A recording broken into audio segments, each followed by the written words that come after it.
Hey guys, this is a little bit of a different video because I realized that I've been on YouTube for a little over a year now, and I've been blogging about beauty for close to 9 years at this point. I know this is supposed to be a channel about beauty in general, but I don't think I've ever taken much time to actually let my audience or my followers get to know me on a deeper level. I kind of feel that it's about time to have a little bit more of a connection. Now, I am someone who loves to compartmentalize, so I will keep my private life really, really private. But increasingly, I've come to feel it might not be a bad idea to just kind of open up a little bit. So today, I'm going to share a few things about me, which may be unexpected, may be a little bit surprising to some of you, but that will inform you a little bit about my approach to things, why I do what I do, and why I love what I love.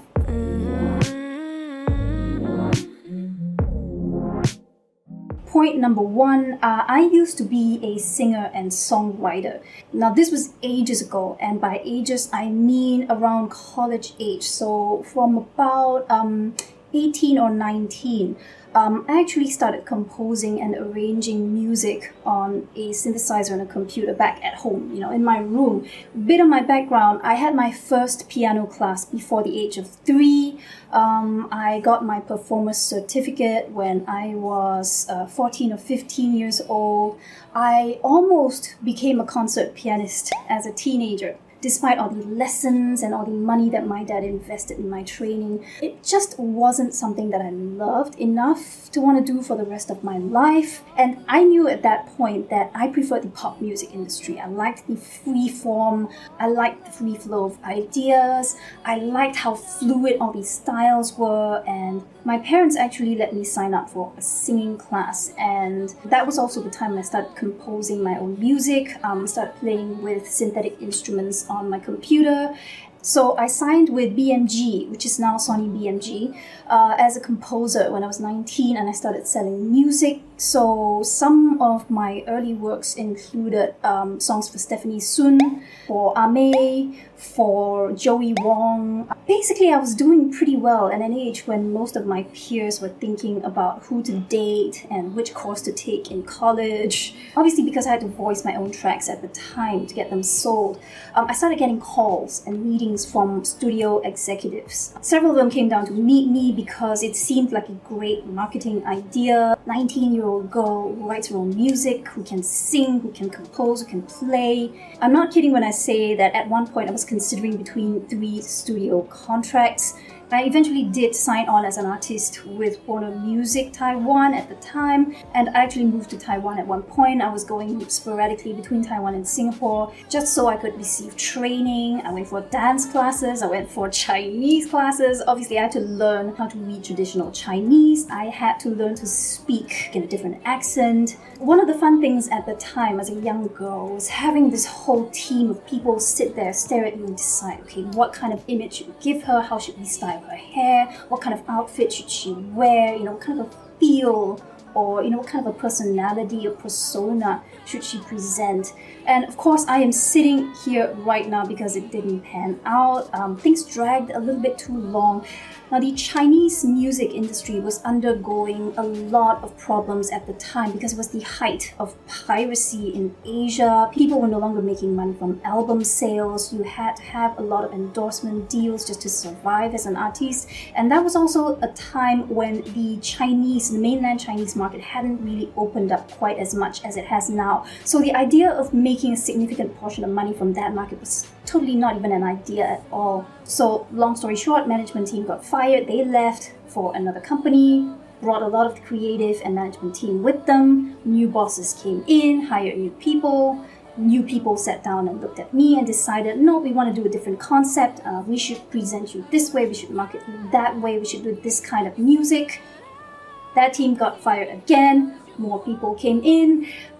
on and on and on. And then before I knew it, I was 24, 25, feeling a little bit over the hill at that point. I had half an album recorded, not quite enough to launch a full album, and also no one wanted to take the risk of throwing in that amount of marketing dollars for a big album launch. So everyone was just sitting on their hands. And during those few years, while I was reserving all my tracks for my own use in my own albums, I wasn't selling that much music to other singers either. So I was just kind of stuck between a rock and a hard place, and I was so miserable, really miserable. That is still probably one of the most painful periods of my life, because you see your dream kind of just crumbling around you. And as an artist, especially in the Asian industry, you know very clearly, and you're reminded very often about how the clock is ticking. You're running out of time. Basically, if you hit 25, 26, you're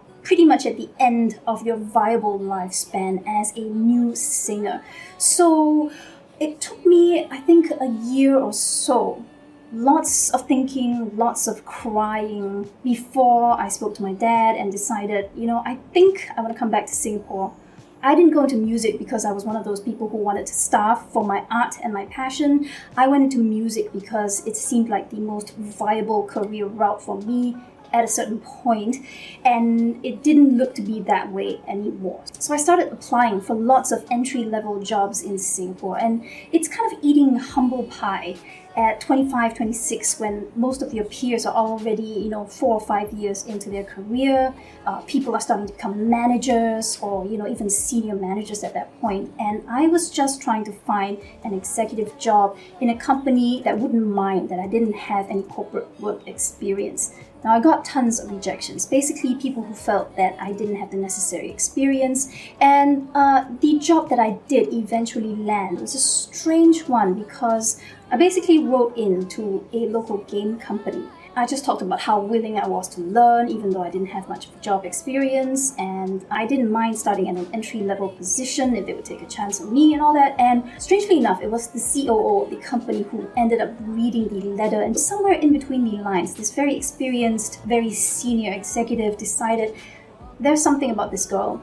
I want to talk to her. So he called me in for an interview. We ended up talking for, I think, 2 or 3 hours, and I haven't looked back since. And I have been working in marketing, digital, and social media for the last 10 years now. And we did end up releasing 2 of my tracks as the theme songs for some teen drama serials of the day. So if you are curious, I will link them below, and you can go have a listen. Right for me, you see, but I don't see, because you walk the walk alone. Thank you for love. Strange factor number 2, I am a recovered anorexic. Now, I know the topic of eating disorders and things like that may be a little bit sensitive, it may be triggering, it may be a little bit uncomfortable for some people. It's not something that I've chosen to hide. It's just not anyone else's business. I'm healthy. I'm a perfectly normal weight right now. I'm not particularly skinny. I like to think I'm pretty fit. I cannot tell you what weight I am because I haven't weighed myself for, I think, close to 10 years at this point. I think even thinking back on it myself now, it still puzzles me a little how I got to be that way at one point of my life. I'm pretty well adjusted. I had a really happy childhood. My parents love me to death. I love them to death. Now, my problem was very directly tied to my time in Taiwan when I was a trainee and trying to become an artist. I was never overweight in my life. I was never obese, clinically speaking. I got a little bit plump at certain points in my life, as teenagers will do. And by the time I went to Taiwan, I was actually pretty slim and quite normal for, just the average person on the street. However, when you need to worry about being constantly in front of the camera, whether you will look good enough for clothing, endorsements, and sponsorships, what started out as trying to look as physically good as possible ended up being a little game between myself and I. It was a constant battle, to step on these scales and see the number drop every single day. Now, I was a psychology major in college. I understand that with any of these pathologies, it's always a combination of factors. And for me, it definitely was, one, the pressure to look a certain way and objectify myself. And two, it was also the stress of a career that was kind of like just stuck in limbo and going nowhere. I didn't feel like I had a sense of control over things in my life. So this was one thing where I would always win. Of course, the one thing is an abnormal relationship with food. You see it as more than just physical nourishment.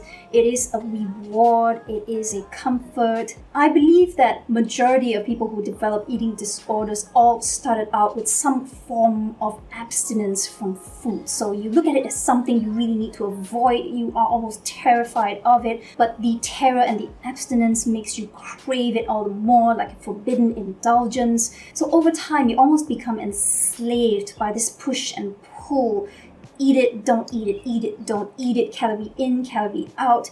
And it's a very gradual process where you sort of lose perspective of what is normal. And along the way, anorexics will develop body dysmorphia. You start to see yourself as the benchmark for normal. Anything else that's bigger than you is fat. Anything thinner, lighter, smaller than you is ideal. Now, at my lowest weight, I was about 37 kilograms. That's 81 pounds? It was insane. I stopped menstruating for a year. I couldn't sweat. My skin was all dry. So I would go out for a jog and there would be no sweat at all. And I started to get little bumps on my skin. The symptoms differ from person to person, but the crux of it is your body is under stress and it is struggling not to die. To me, recovery wasn't one moment when I saw the light.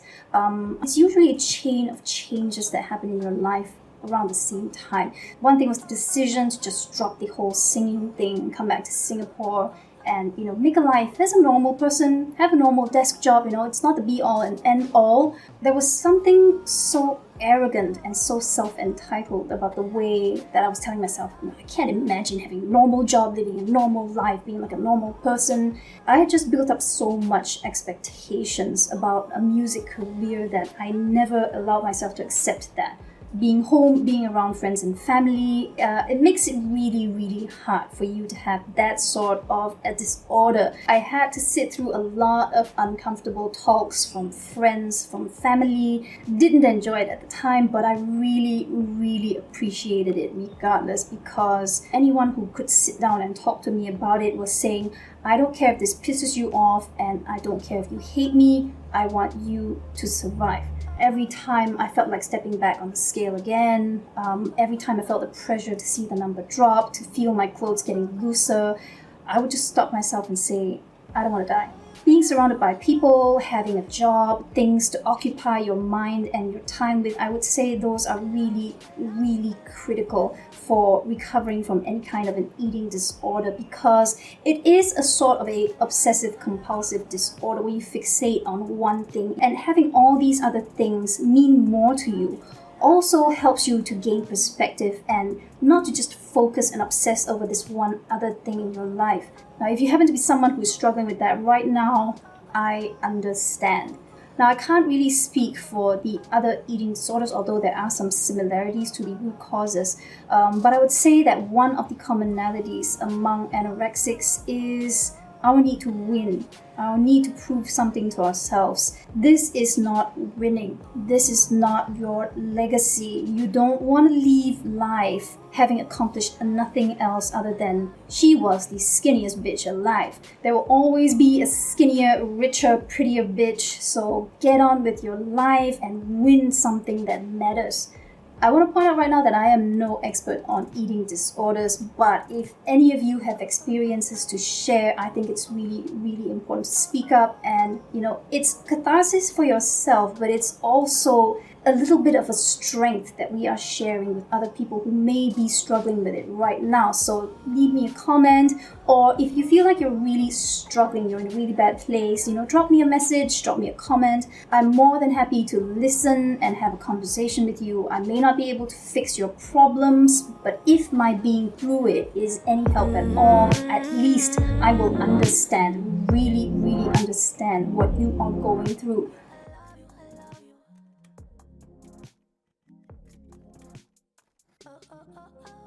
Now that we've got that out of the way, final thing, I never actually wanted to be a blogger or, like beauty influencer of any sort. Now, I love makeup. I've always loved makeup. I was always sneaking into my mother's makeup box, trying on their lipstick, putting on their powder and concealer. I would spend hours looking through beauty magazines and editorials, just studying the makeup looks and textures of products, packaging, copy, everything about beauty, from the science to the magic and the fantasy that's created and constructed around it. I was collecting and playing with makeup long before I started blogging about it. I will continue to love and play with makeup even if, Instagram and Facebook and YouTube goes away. Ironically, I started blogging about makeup because I had so much makeup and I was playing and doing looks and I had nowhere to go, no one to show it to. So I started archiving a lot of my looks and step-by-step pictures on Tumblr, sort of as a journal for myself. I've always loved the creativity that goes into a makeup product. The conceptualization, the formulation, the packaging, the color story, what kind of visuals they were imagining when they created it, and what sort of woman they would imagine wearing it. The other side of the mirror was looking at products and thinking, how can I configure the colors, what would go together, what would complement one another. I didn't start buying so much makeup just so I would have something to blog about. Makeup for me has always been about fun and self-expression. It's about creativity. It's about putting on different personas or letting different sides of your personality come out depending on what kind of a winged eyeliner you're doing that day or a swipe of red lipstick. In my perfect universe, makeup and beauty is a way for people to express themselves and just bring forth a lot of joy into the world. I don't want to harp on about covering flaws. I don't want to tell you that there is a right and wrong way to do contouring and you have to brighten this area of your face, you have to sculpt this area of your face, you must draw your eyebrows like that. We are a herd of mindless sheep brainwashed into all wanting to look and be a certain way, even as we tell ourselves that we are exercising our own freedoms and we are all individuals and everyone is beautiful in their own way. If that is really true and if we really believe it, why does every other influencer look like a Kardashian? I feel for a lot of us, we don't spend enough time celebrating our individuality and our differences as much as we do trying to get likes, trying to get external validation from strangers by conforming to an established ideal. And to me, that's just not a happy way to live. I did go through a conformist phase on social media as well, on Instagram specifically. I remember back in the day, on Tumblr, on YouTube, on Blogspot, on WordPress, it was really very much a case of you do you. And the like-minded people who appreciate what you're doing, will flock to you naturally. And being someone who works in marketing and social media, I was just kind of like prodding around and testing different things, trying to find out the magic formula for getting likes, getting follows, obviously. So it was a double-edged sword in the sense that I started to post things because I knew it would get more likes, not necessarily because I liked that kind of post or that I had anything of value to share with people in any way. Palettes and luxury products, flowers and ribbons and designer bags. Everything had to look really lifestyle. Everything had to look like a magazine spread. And that's just not how we live our lives. It got to the point where I was spending more and more and more of my money every month just buying new palettes, new lipsticks, new whatever it was, just so I would continue to have stuff to take pictures of. And it's just not sustainable. It's not viable. It's not practical. I think the light bulb moment for me came one day when some random stranger left a comment on one of my Instagram posts asking, "Why does all your makeup look so unused? Why is it all so pristine?" It suddenly dawned on me how much of a fake life I was presenting to people online. I mean, how can I give you a recommendation for which lipstick is good, which blush is the best, and how these eyeshadows work, whether they're pigmented and how they compare against another eyeshadow palette, if I haven't touched it or used it myself? I was afraid to ruin the oversprays and the embossing on expensive products, and I was buying products that looked great but didn't necessarily apply great. So I started to feel really disingenuous. I felt like a fake. I felt like a hack. I can't say I love this perfume. I can't say these are my favorite red lipsticks if all of them are unused. And I didn't enjoy it fully. Of course, part of the fun of beauty products is the collecting part. At the same time, I was denying myself the joy of applying things, watching how colors blend, watching how things coordinate with one another, watching how textures appear on the skin, because I was so afraid of ruining my makeup by using them. I got so burnt out and uninspired that I pretty much stopped blogging for, half a year almost. I was blogging so little at one point that some brands started to drop me from their PR lists because they thought I had decided to stop blogging altogether. And then one day the switch came back on again, and I think I probably have to credit my husband with that one because he was the one who asked me why I didn't film videos. If you're putting on this makeup and you have all this experience and these skills from years of doing this, why don't you film a video? Why are you not on YouTube? And true to form, I found 1,000,001 excuses not to do it. I don't know how to talk and do makeup at the same time on camera. What if they hate my accent? If I try to mute my Singaporean accent, people are going to say, oh, she's so pretentious, she has a fake accent. Technically, I don't really have an American or British accent. I just try to articulate my words clearly so non-Singaporeans can understand me, but I've just accepted that, you're not going to be able to please everyone. And being on camera, talking on camera, showing your face with no makeup on is very, very liberating in the strangest way.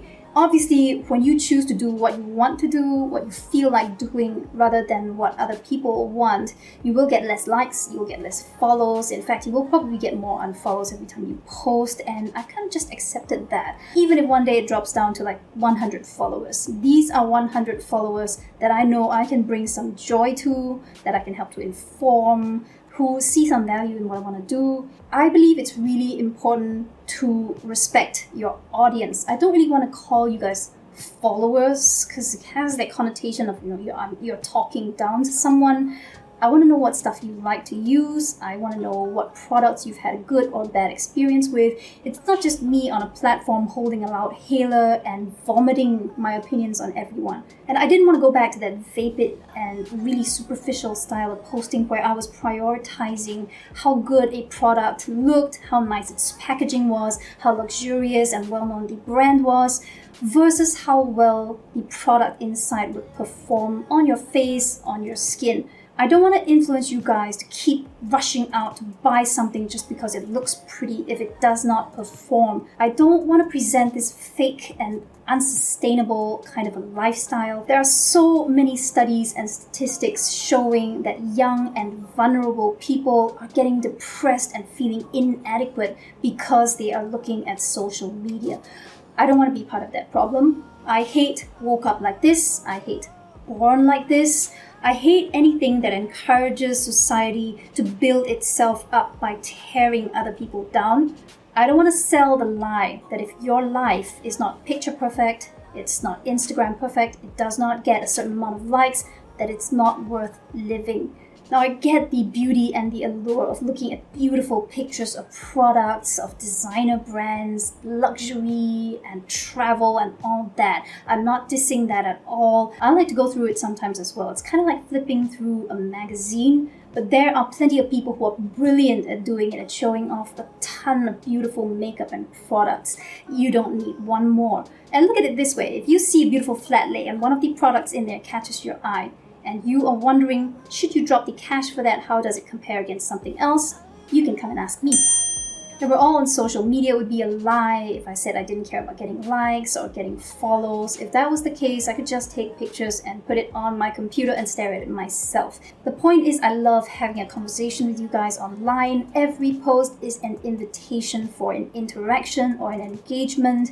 And despite the fact that I know I will get less likes, I will get less views, I will get less follows, I still want to post the kind of content that invites an interaction, invites a discussion.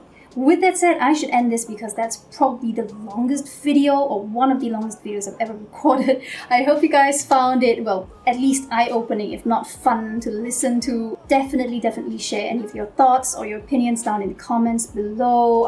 I welcome that. In fact, I really encourage it. I don't want to be here talking to myself. With that, I am signing off right now, and I will see you guys again soon. Bye.